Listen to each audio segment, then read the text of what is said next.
오늘 이 시간 하나님 말씀 마태복음 1장 21절부터 23절까지 말씀입니다. 마태복음 1장 21절에서 23절 예수 그리스도의 계보라 내 인생에 선포되신 예수 그리스도에 대해서 우리 말씀을 좀 나눕시다.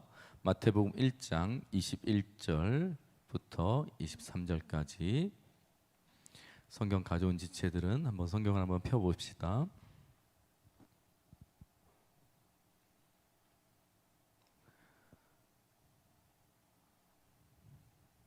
우리 한 목소리로 함께 한번 읽어봅시다. 마태복음 1장 21절부터 23절 시작. 아들을 낳으리니 이는 그가 자기 백성을 그들의 죄에서 구원할 자이심이라 하니라. 이 모든 일이 된 것은 주께서 선지자로 하신 말씀을 이루려 하심이니 이르시되 보라 처녀가 잉태하여 아들을 낳을 것이요 그의 이름은 임마누엘이라 하리라 하셨으니 이를 번역한즉 하나님이 우리와 함께 계시다 함이라. 아멘. 아멘. 여러분, 옛날 어느 마을에 결혼을 앞둔 한 처녀가 아기를 가졌어요. 여러분, 사람들은 그녀의 임신을 부정한 짓의 결과로 인식하고 비난하기 시작했습니다. 여러분, 처녀의 임신 소식은 그 좁은 시골 마을에 엄청나게 빠른 속도로 퍼져나갔어요. 사람들은 그녀와 그의 아기, 뱃속에 있는 아이를 조롱했겠죠. 처녀는 밖으로 나다닐 수 없을 만큼 수치심과 죄스러움이 있었어요. 집안에 있었지만 여러분, 형제들조차도 가족들조차도 그녀를 몰아낼 기세로 엄청난 큰 죄인의 바라보는 시선으로 그 여인을 계속 보았어요. 여러분, 동네 친구들도 마찬가지죠. 한 명씩 떠나가기 시작했어요. 여러분, 마음을 나눌 사람이 없었어요. 하소연할 사람이 없었어요. 가끔 온 몸을 옷으로 이렇게 가리고 용기를 내서 밖으로 나가 보지만 여러분, 그 좁은 동네에서 그녀를 못 알아보는 사람은 아무도 없었어요. 그럼 수군거리는 소리, 그럼 침 뱉는 소리, 심지어 돌을 던지는 사람들도 있었다고 합니다. 여러분, 애비 없는 자식을 가졌다라고 하는 이 여인의 기구한 운명은 말할 수 없는 수치감으로 찾아오게 된 것이죠. 여러분, 그런데요, 이 여인이 임신을 한 것은 자기의 잘못이 아니었어요. 결코 그녀가 원해서 임신한 것이 아니에요. 어느 날 갑자기 그녀의 인생 속에 한 아기가 그냥 들어와 버렸어요. 한 아이가 뱃속에 그냥 들어와 버렸어요. 오늘 말씀에 보면 성령으로 잉태했다라고 하는 표현이죠. 남자를 만난 적이 없어요. 아니, 만난 적은 있지. 아이를 낳을 일을 한 적이 없는 거죠. 그런데 성령으로 아이가 들어와 버렸어요. 이 이야기는 실제로 2000년 전에 유대 마을에 있었던 예수 그리스도, 그의 어머니, 육신의 어머니 마리아에 대한 사건입니다. 오늘 말씀 18절에 보면 예수 그리스도의 나심은 이러하니라. 그의 어머니 마리아가 요셉과 약혼하고 동거하기 전에, 요셉과 약혼은 했는데 동거하기 전에 성령으로 잉태된 것이 나타나 버렸다는 거예요. 여러분, 마태복음은 자기 백성을 자기 죄에서 구원할 예수 그리스도가, 우리의 삶의 이유 되신 예수께서 우리를 위해서 이 땅에 오셨다는 것을 자세히 풀어서 설명하고 있는 내용이거든요. 그런데 그 내용이 너무 폭탄 선언 정도가 아니라 충격적으로 기록되어 있어요. 23절, 보라 처녀가 잉태하여 아들을 낳을 것이요 그의 이름은 임마누엘이라 하리라 하셨으니 이를 번역한즉 하나님이 우리와 함께 계시다 함이라. 처녀가 잉태하여 아들을 낳았는데 그분이 하나님이라는 거예요. 처녀가 잉태하여 아들을 낳을 것인데 그분이 하나님이라는 거예요. 임마누엘, 하나님이 우리와 함께 계시다. 하나님이라는 거예요. 하나님이라는 거예요. 아직 결혼하지 않는 마리아를 통해서 이 하나님이 태어난다고 말하고 있는 거죠. 이걸 누가 받아들일 수 있겠어요? 그럼 창세기 3장 15절에 이런 말씀이 있습니다. 이건 너무 중요한 원시 복음이라고 기독교에서 말하는, 교리에서 말하는 내용이거든요. 그러니까 창세기 때에 이미 예수 그리스도가 이 땅에 태어날 것을 이미 예고하고 있다는 뜻이에요. 3장 15절을 같이 한 번만 읽어봅시다. 시작. 내가 너로 여자와 원수가 되게 하고 내 후손도 원수가 되게 하리니 여자의 후손은 네 머리를 상하게 할 것이요 너는 그의 발꿈치를 상하게 할 것이니라 하시고, 여러분 사탄에게 하나님께서 주신 말씀인데요, 여자의 후손이 네 사탄의 머리를 상하게 할 것이라고 하는 거예요. 죄를 짓게 만든 그 근원, 이 죄의 근원인 사탄에게 하나님께서 주신 말씀이 뭐냐? 여자의 후손이 너를 멸망시킬 거다, 이렇게 말하는 거예요. 정확하게 무슨 내용인지 모르지만 예수 그리스도, 구원을 이루실, 사탄의 권세를 깨뜨리실 예수 그리스도에 대한 설명이에요. 예수 그리스도에 대한 설명. 여러분, 남자의 후손이, 사람이 태어나야 되는 거죠. 남자의 후손이, 여러분 남성 중심 사회에서 남자의 후손이 뭔가 역할을 하고 여러분 의미가 있는 시대인데, 여러분 창세기 때 여자의 후손이라고 표현했다고요. 이건 창세기에서 이미 마리아가, 처녀가 아들을 낳을 것이라는 것을 이미 예고하고 있다라고 하는 말씀이라는 거예요. 여러분 성경에는 신비가 너무 많아. 도저히 이 머리로는 이해할 수 없는 내용들이 너무 많이 있어요. 너무 많아요. 저희 아버지가 목사님이시거든요. 태어나 보니까 이제 아버지가 목사님이신데 저희 집안은 안 믿으면 안 되는 거예요. 그냥 무조건 믿어야 되는 거예요. 가정의 평화와 역사적인 사명을 가지고 그냥 막 믿는 거예요. 그냥 믿어야 되니까 믿는 거예요.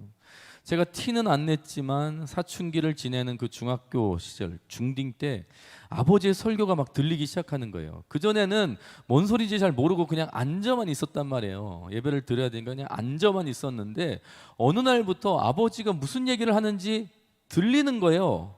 근데 하나도 안 믿어지는, 도대체 믿을 수 없는 이야기만 계속 이제 한다는 걸 그때 깨달은 거예요. 중딩 때 제가.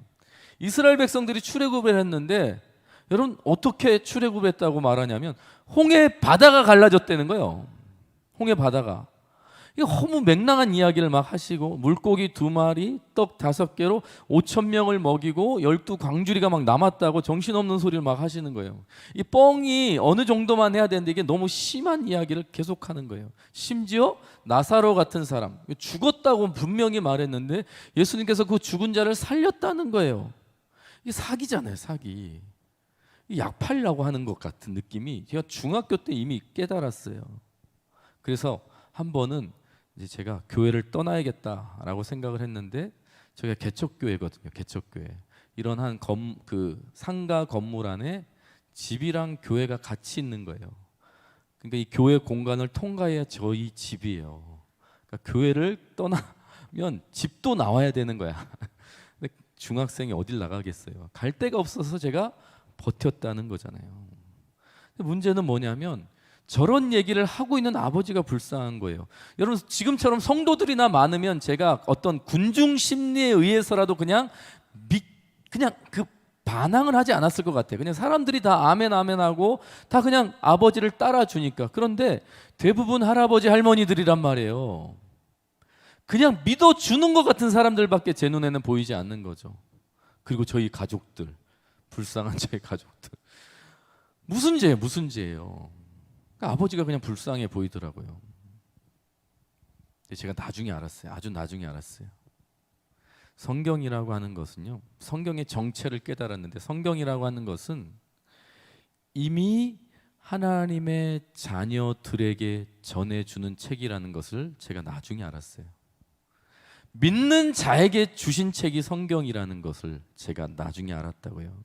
여러분, 안 믿는 자에게, 못 믿는 자들에게 믿게 만들려고 우리에게 주신 이 마법책이 아니고요, 믿지 않는 자들에게 제발 한 번만 믿어달라고 그럼 삼파극, 심파극을 하는 것도 아니고요, 성경이라고 하는 것은 마치 아버지가 내 아들에게 말하듯이 이미 너는 내 자식이야 라고 하는 이 확신이 있는 자들에게 주신 말씀이라고 하는 것을 아주 나중에 제가 깨달았어요.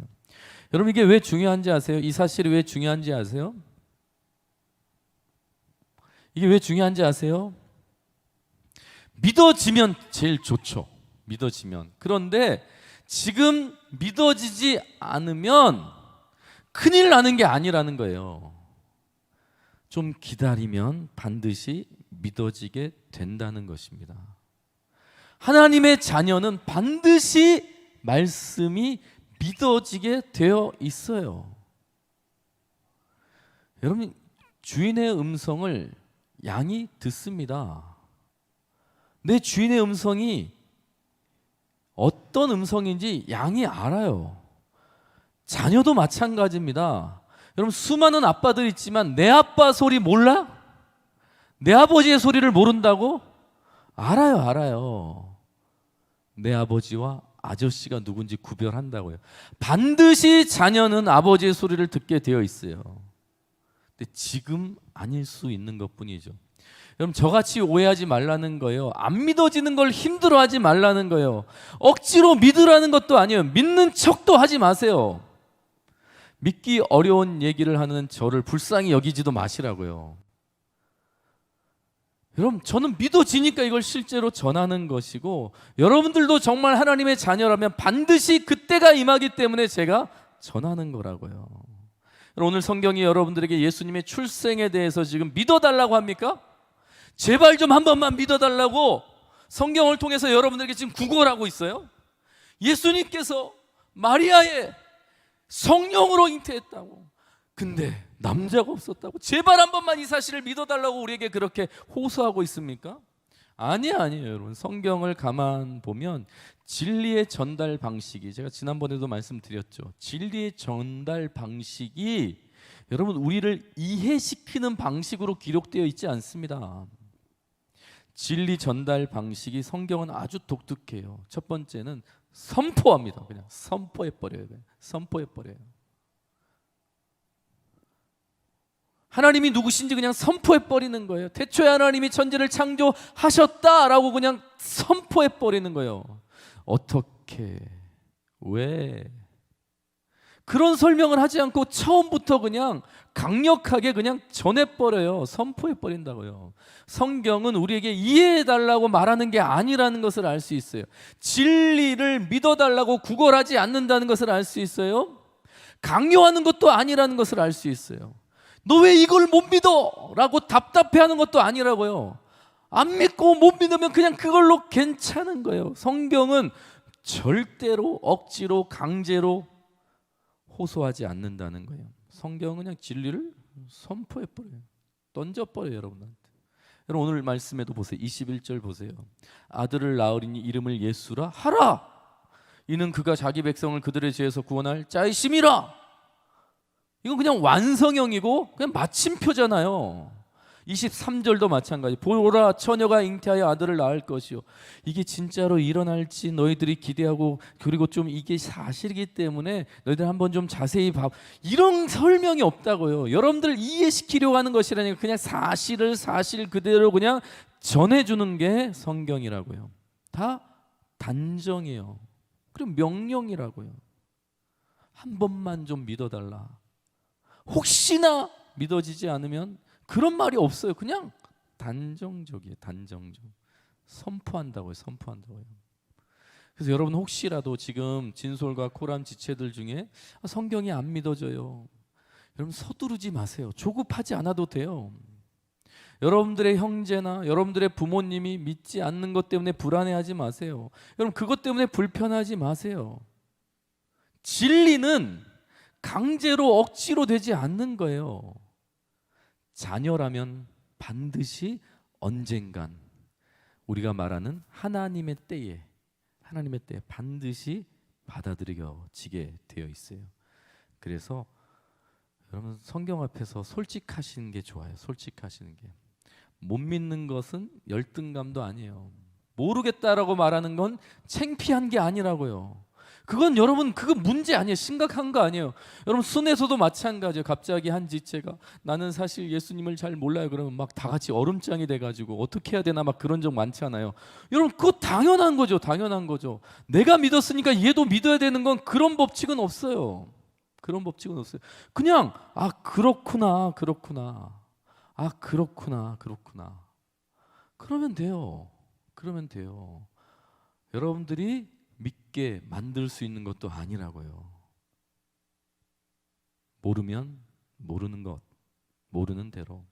그럼 물어보시면 되잖아요. 물어보시면.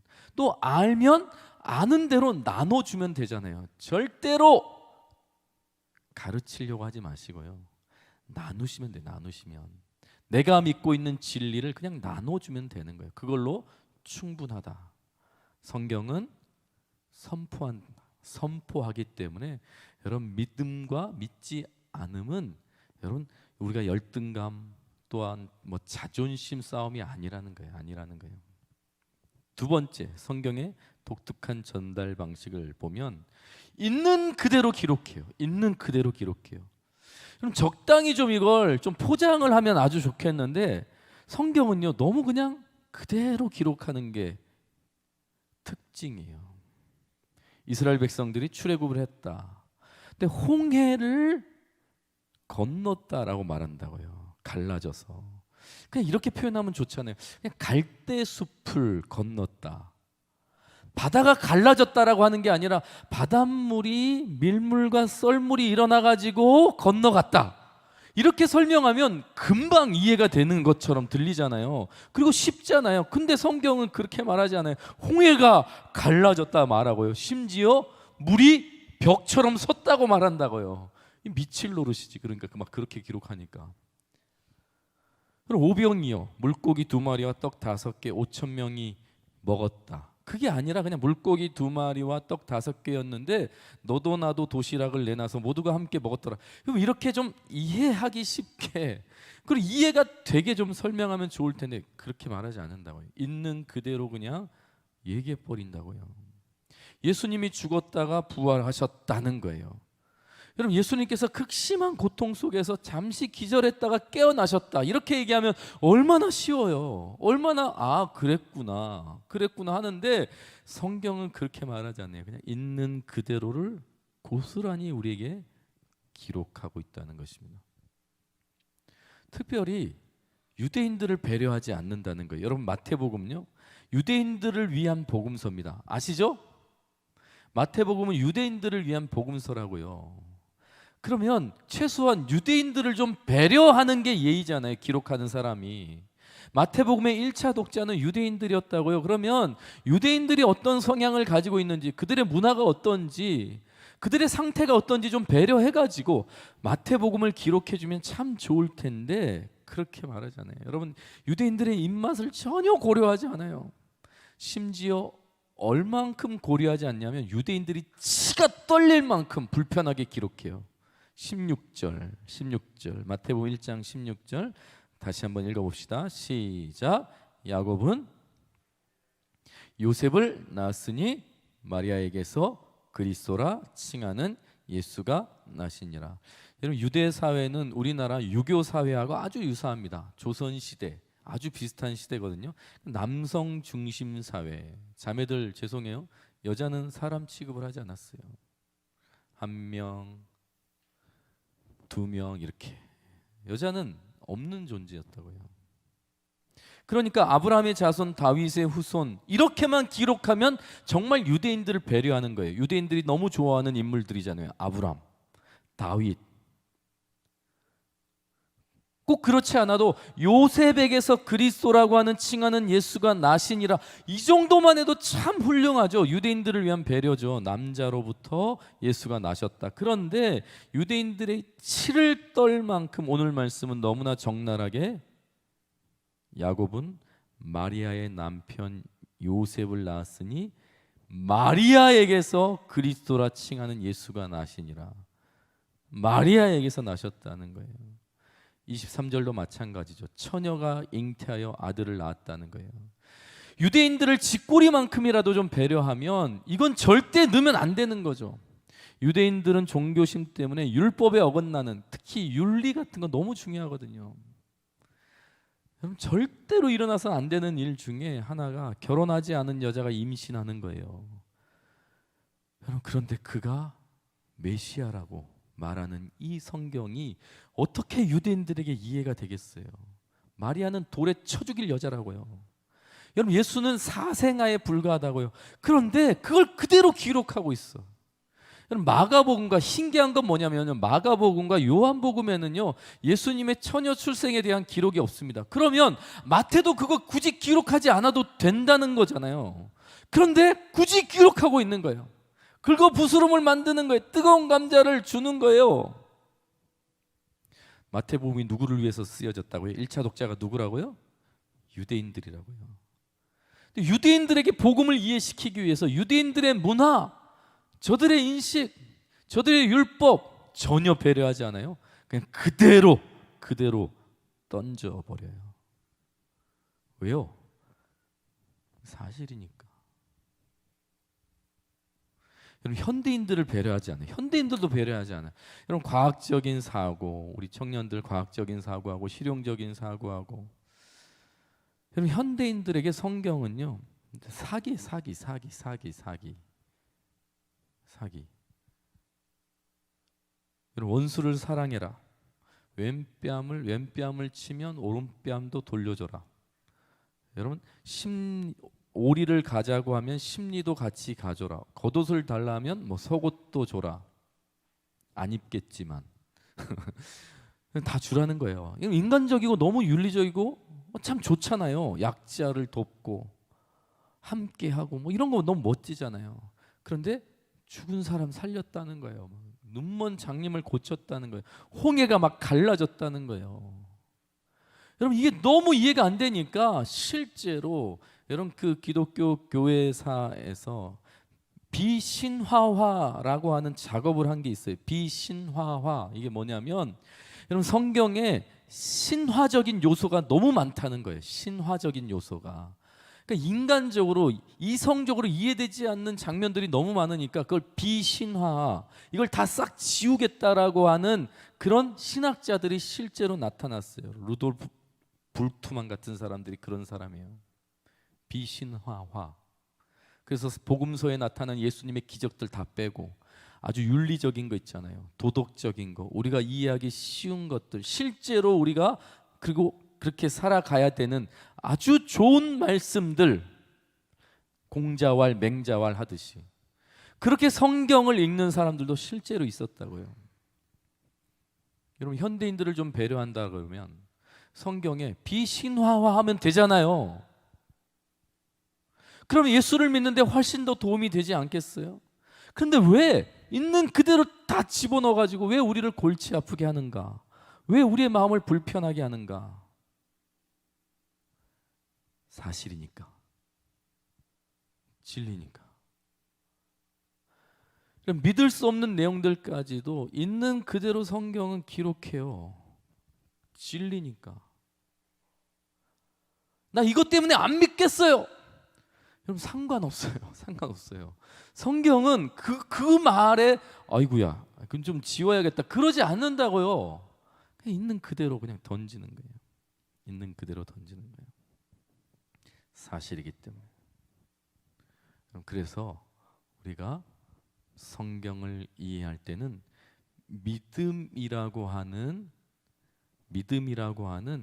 이 통로가 필요하다는 것을 기억해야 돼요. 믿음이라고 하는 통로. 여러분, 어거스틴이라고 하는 사람이 4세기 때 사람인데, 알아야 믿어지는 게 아니라 믿으면 다 이해가 된다라고 말했어요. 그러니까 이게 다 이해가 돼야지 내가 아하 믿습니다 이게 아니라, 믿어지면요 놀랍게도 이게 다 이해가 된다라고 어거스틴이라는 사람이 이야기를 했다고요. 믿음이 이해하게 만드는 통로가 된다는 것입니다. 여러분 이게 놀라운 사실이 아니고요. 실제로 우리가 그렇게 살아가는 경우가 많아요. 여러분 우리 지구가 우주 허공에 떠 있는 거 현태 형제 느껴요 혹시? 우리가 좀 떠 있는 거 느껴지세요? 그럼 태양을 돌고 있는 건 좀 느껴지세요, 여러분? 내가 요즘 좀 빈혈이 좀 심한데 태양이 좀 더 빨리 도나? 뭐 지구가 좀 빨리 도나? 내가 그런 거 느껴요? 느껴요? 아니면 이해하시는 분 그거 이해하고 그걸 이해하고 확신하는 사람 있으세요? 여러분 제가 찾아보니까 자전 속도만 지구의 자전 속도가요 초속 371m예요. 그리고 공전 속도가 시속 11만 킬로미터라는 거예요. 이렇게 막 도는 거지. 단 한 번도 쉬지 않고. 여러분 부산의 해운대 어떤 아파트 유리창이 막 와장창 깨진 적이 있거든요. 그때 순간 최대 풍속이 초속 20m였다고 해요. 여러분 초속 371m로 이게 우린 돌고 있는데 초속 20m의 유리창이 와장창 다 무너졌다고요. 근데 371m로 돌고 있는데 우리 하나도 느껴지지 않잖아요.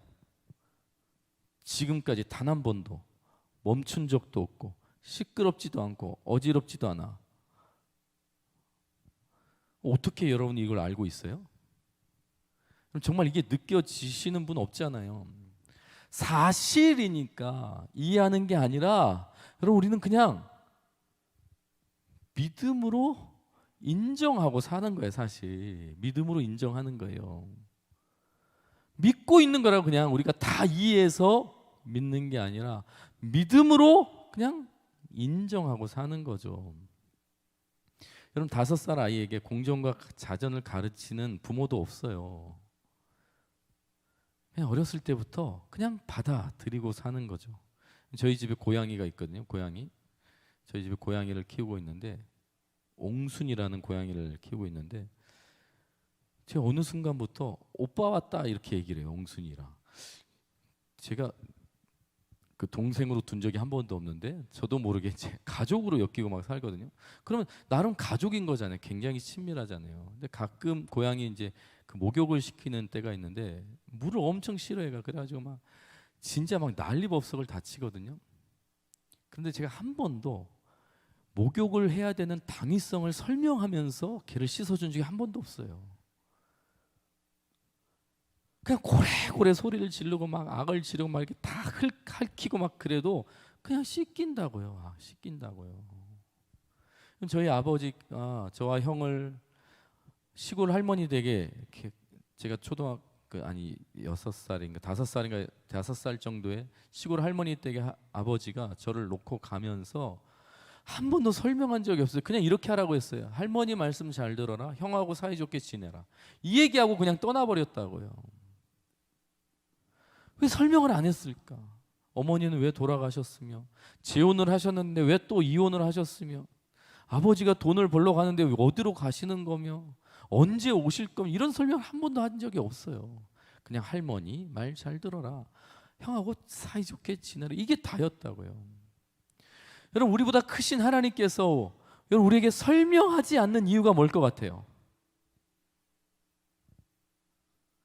우리를 배려하지 않는 게 아니라 우리가 다 이해할 수 없다는 걸 아시는 거죠. 여러분 1 더하기 1이 2라는 걸 믿는 사람 있어요? 그건 이해하면 되잖아요. 그냥 이해하면 되는 거잖아요. 그냥 이해하면 되지. 그걸 왜 믿어요? 근데 하나님의 존재와 그분의 사역은 우리가 도저히 이해할 수 없는 놀라운 사건들이에요.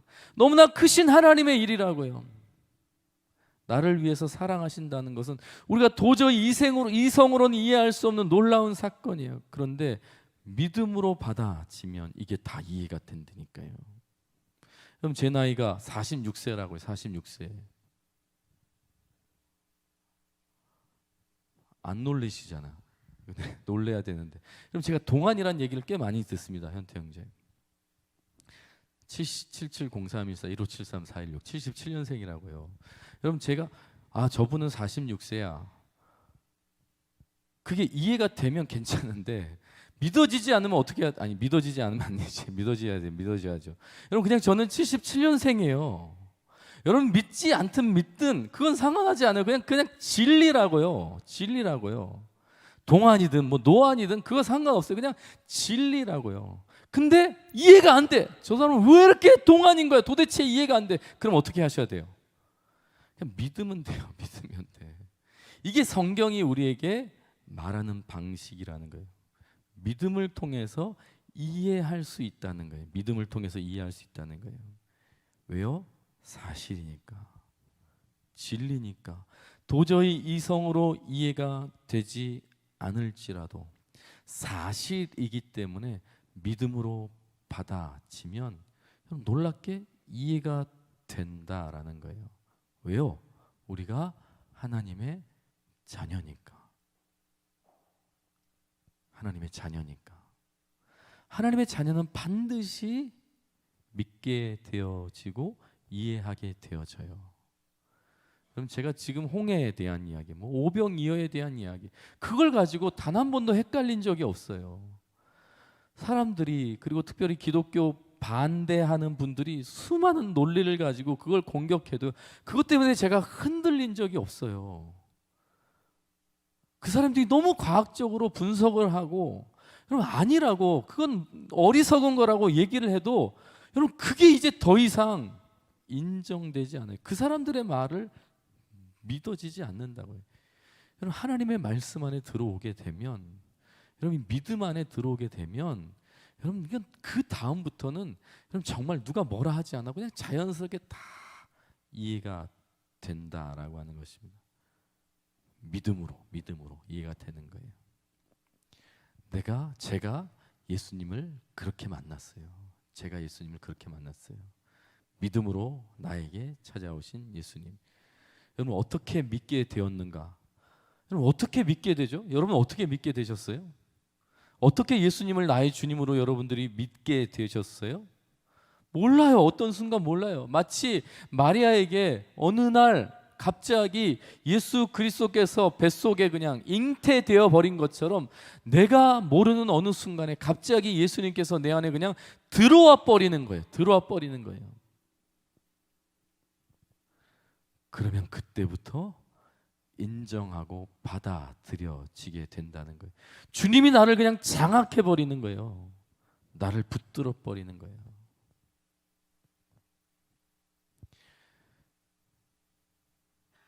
그게 믿음 안에 살아가는, 믿음을 얻는 사람들의 실제예요. 여러분 제가 개척교회 목사 아들로 자랐잖아요. 제가 이제 정신을 차려 보니까 이렇게 살면 안 되겠더라고요. 그래서 돈을 좀 많이 벌어야겠다 생각을 하고 드디어 군대 갔다 와서 제가 이제 집을 나왔어요. 정말 집을 나와가지고 이제 누나 집을 이렇게 돌아가면서 살면서 정말 최선을 다해서 돈을 벌려고 노력을 많이 했어요. 제가 그때 많이 했어요. 뭐 일용직도 많이 해보고 계단 청소도 해보고, 그 다음에 밤에 지금은 되는지 있는지 모르겠지만 안산에 가면 이런 공단이 엄청나게 많이 있는데 밤에 가면 한 8시간 정도를 일하면 돈을 꽤 많이 주는 그런 공단들도 꽤 많이 있었어요. 그래서 제가 돈을 많이 벌려고 노력을 했는데 문제는 뭐냐면 이게 몸이 힘든 일을 하니까 하루 벌고 그냥 놀고 또 하루 벌고 놀고 이렇게 하는 거예요. 그러니까 안 되겠더라고요. 그래서 공장에 이제 들어가기로 결단을 하고 진짜 공장에 들어가서 밤 늦게까지 이제 원래는 뭐 5시에 끝나는데 연장 근무 같은 거 있잖아요. 신청해가지고 그냥 끝까지 막 다 채워가지고 열심히 일을 했어요. 한 달 동안 열심히 일을 했는데 경리하고 제가 이제 막 친하게 돼가지고 한번 물어보니까 야, 너 이번 달에 돈을 제일 많이 받는다는 거예요. 아르바이트생 중에. 그래서 얼마냐 그랬더니 한 120만 원을 받을 수 있다는 거예요. 여러분 제게 120만 원은 상상하지 못할 금액이거든요. 너무나 큰 금액이기 때문에 제가 보람을 느끼고 기대를 했어요. 야, 역시 일하면 되는구나. 이 교회 다녀서 될 게 아니라 역시 최선을 다해서 일하면 되는구나라 생각하고 기분이 너무 좋았어요. 그리고 이제 월급 받을 날만 기다리고 있었는데 그때는 통장에 이제 월급날 딱 돈이 찍혔는데 90만 원이 찍힌 거예요. 뭔가 잘못된 것 같아가지고 이제 그 격리 친구를 찾아가가지고 물어보니까 저를 그 공장에 소개해준 그 소개에서 30%를 떼갔다는 거예요. 30%를 떼갔다는 거예요. 제 돈을 소개의 명목으로 그 사람들 그냥 딱 한 번 소개해주고 첫날 소개해주고 그냥 더 이상 저한테 연락 한 번도 하지 않았던 그분들께 제 30%를 그냥 고스란히 드렸다는 거예요. 그래서 제가 뭔가 이렇게 망치로 머리를 맞은 듯한 느낌이 들었어요. 그러면서 배신감이 찾아왔어요. 세상에 믿을 건 단 하나도 없다. 내 인생을 누가 다 훔쳐간 느낌이 드는 거예요. 그러면서 제가 세상을 정말 이게 어떻게 살아야 되나라고 이제 막막한 그 순간에 제가 이제 그때 둘째 누나 집에서 기생을 하고 있었거든요.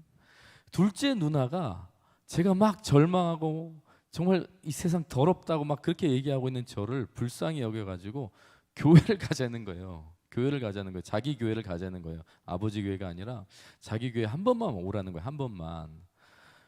그래서 이제 저는 교회를 안 가려고 이제 교회를 완전히 떠나려고 하다가 한 번만 와달라고 하는 부탁을 거절하지 못했어요. 왜냐하면 그 집에 기생을 해야 되니까 어쨌든 살아야 되니까 한 번은 들어줘야 되겠는 거예요. 그래서 한 번을 갔어요, 억지로.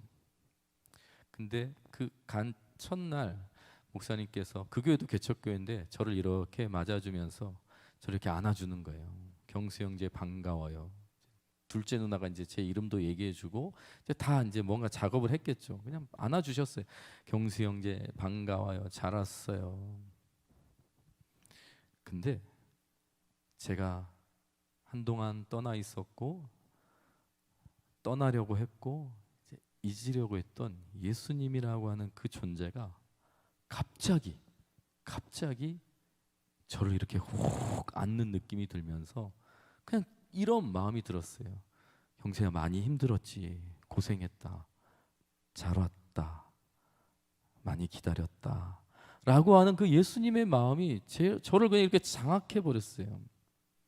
여러분 내 존재만으로 누군가에게 그냥 받아들여지는 그 순간 나도 모르는 놀라운 경험을 제가 하게 됐어요.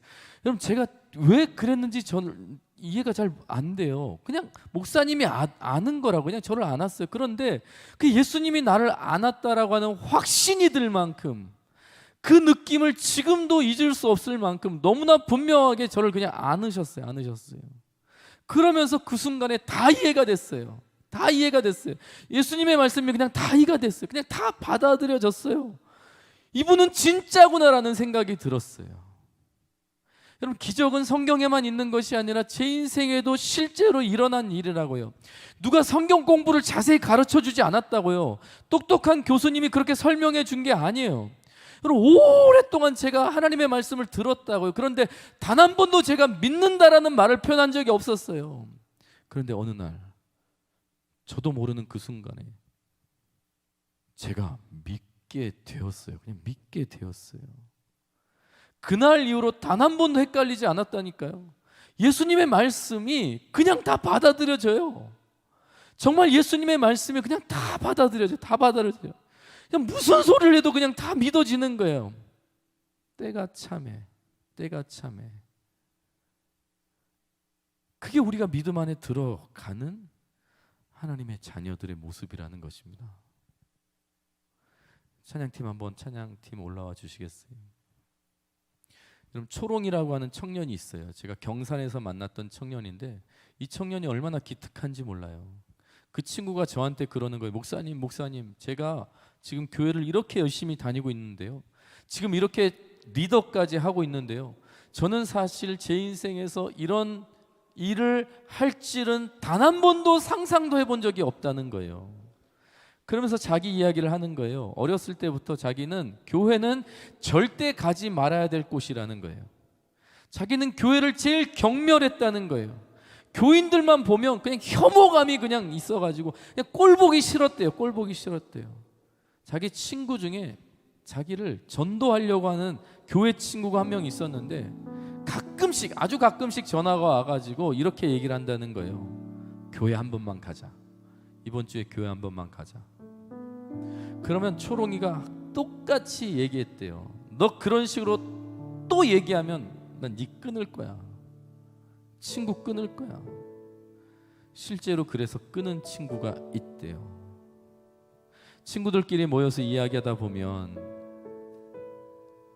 습관적으로 교회 용어를 쓰는 아이들 있잖아요. 교회 말을 쓰는 친구들이 있잖아요. 그러면 초롱이는 항상 그렇게 얘기했대요. 재수 없다고. 야, 언제까지 교회 다닐 거야? 좀 끊어. 이 정신 차려. 초롱이라는 아이가 그랬다는 거예요. 저한테 그래요. 자기가 사울이었대. 사울. 그럼 사울 알잖아요. 사울이 변해서 바울이 됐잖아요. 그런데 그 사울이 어떤 사울이었습니까? 예수 믿는 사람들 정말 경멸하고 혐오하는 사람이었다고요. 그럼 잡아 죽이는 사람이었다고요. 잡아서 옥에 가두는 사람이었다고요. 그런데 그가 바울이 되잖아요. 잡아 죽이던 사람이 살리는 사람, 복음을 나누는 사람, 복음을 전하는 사람이 되잖아요. 자기가 사울이었다고 얘기를 하더라고요. 그렇게 사울처럼 살았던 이 초롱이가 어느 날 자신만만하던 인생, 내 인생은 내가 책임지는 거야. 내가 열심히 해서 살면 되지. 내가 누구를 의지해? 내가 최선을 다하면 되지. 여러분, 그런 인생이었는데 어느 날 자기도 감당할 수 없는 너무나 아픈 일을 겪었대요. 그런데 희한한 건 뭔지 아세요? 그 아픔의 순간에 교회를 가야겠다는 생각이 문득 들더라는 거예요. 자기가 그렇게 혐오했던 교회, 절대로 가지 않겠다라고 하는 교회에 이 말할 수 없는 고통, 아픔이 찾아오니까 그냥 교회를 가야겠다라는 생각이 그냥 들더래요. 제가 물어봤어요. 아니 갑자기 왜 교회를 가게 되었냐고 물어보니까 자기도 모르겠대요. 그냥 교회를 가야겠다는 생각이 들었다는 거예요. 그래서 그 경멸하던 교회에 찾아온 거예요.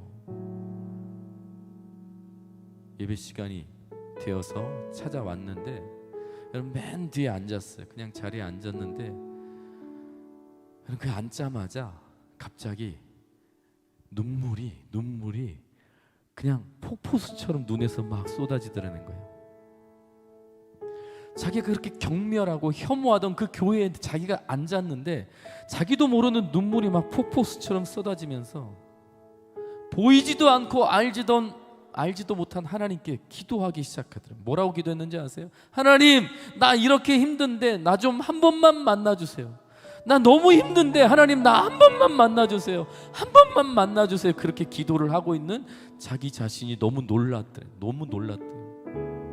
자기는 그런 사람이 아닌데 한 번만 만나달라고 기도하고 있는 자기 자신에게 너무 깜짝 놀랐다는 거예요.